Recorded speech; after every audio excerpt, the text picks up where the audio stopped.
In the volatile world of Indian politics, few leaders command the title of a troubleshooter with as much grit and authority as Dodalahalli Kempegowda Shivakumar. Popularly known as DKS, he is the powerhouse of the Congress party in Karnataka. This is the story of his rise, his battles, and his absolute grip on power.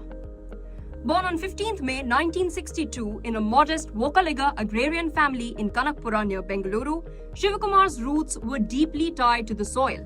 He completed his early education in Kanakpura and later moved to Bengaluru, eventually earning a master's degree in political science. But his true calling wasn't in academia or the family fields. From his teenage years, the chaotic pull of public life beckoned him. Shivakumar's personal life remains closely intertwined with his political empire.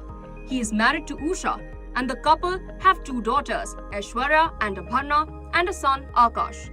However, his most prominent political ally within the family is his younger brother, DK Suresh.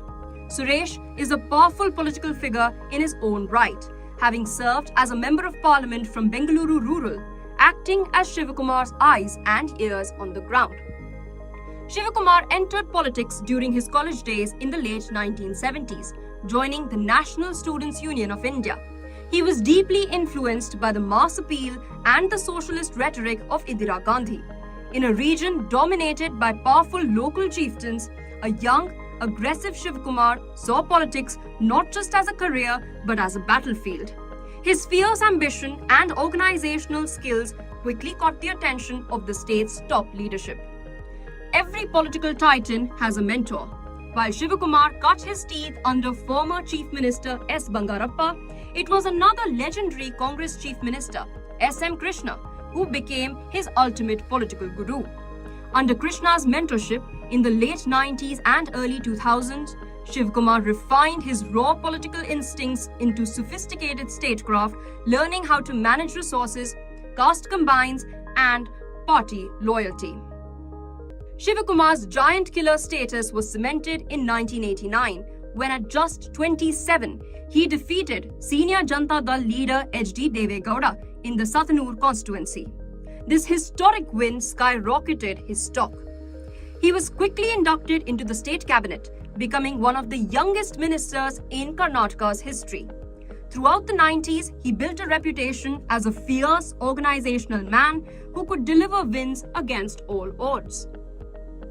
But Shivakumar's fame transcended Karnataka, turning him into a national asset for the Congress party through what came to be known as resort politics. Whenever the Congress party faced a threat of poaching from rivals, Shivakumar was the warden. In 2002, he successfully shielded Maharashtra Congress MLAs to save the Vilas Rao Deshmukh government. Most famously, in 2017, amidst intense political pressure, he sequestered 44 Gujarat Congress MLAs in a Bengaluru resort, single-handedly ensuring the Rajya Sabha victory of top Congress strategist Ahmed Patel. He became the party's ultimate shield. This fierce loyalty came at a heavy cost. In 2017, while he was hosting the Gujarat MLAs, the Income Tax Department raided his properties. By 2018, the Enforcement Directorate registered a money laundering case against him. In September 2019, Shivakumar was arrested and spent 50 days in Delhi's Tihar jail. Shivakumar claimed the charges were politically motivated, a vendetta for breaking opposition strategies. His emotional breakdown on television and his subsequent triumphant return to Bengaluru turned him, in the eyes of his supporters, into a martyr who did not bow down. The ultimate vindication came in May 2023. Appointed as the Karnataka Pradesh Congress Committee President, Shivakumar meticulously rebuilt the party from the ground up. Alongside Siddaramaiah, he engineered a historic campaign, and the result? A thumping majority of 135 seats for the Congress. Though the Chief Minister's chair went to Siddaramaiah, Shivakumar took oath as the sole Deputy Chief Minister, solidifying his role as the irreplaceable architect of the victory. From a student leader in Kanakpura to the Deputy Chief Minister of India's IT hub, DK Shivakumar's journey is a masterclass in resilience, loyalty, and raw political strategy. Love him or hate him, you cannot ignore him. he remains the indispensable kingmaker of Karnataka.